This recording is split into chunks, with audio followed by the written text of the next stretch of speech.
Section 7.8 is on the reporting of results. I'd just like to make a couple observations about Section 7.8. First of all, there's the addition of a section on reporting sampling, 7.8.5.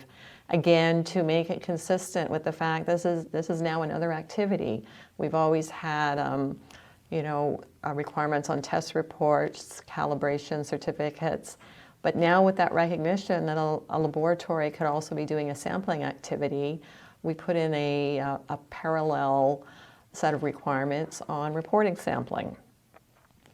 And the other important thing, of course, is Section 7.8.6, which deals with reporting statements of conformity or decision rules. And we'll go into a bit more detail a little later in this section. But there's just kind of a few more things before we get to decision rules that I'd like to point out. For example, 7.8.1.1.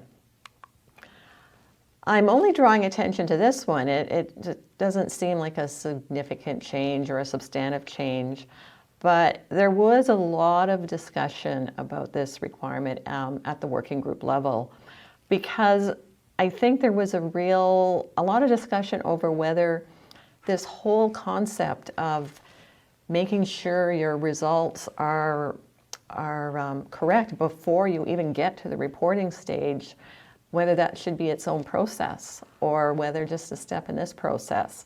So although it's one small requirement in the standard, there was a lot of good discussion about it, and a reminder that it's an important step in the process from before you actually report the results to your customers. That should not be overlooked.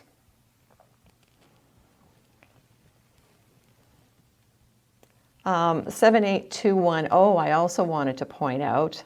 This is another good example of how the wording was refreshed to reflect more modern times. We got rid of words like signatures that implied someone actually having to write a signature, with a recognition that most of us now use, electronic signatures and electronic passwords, etc.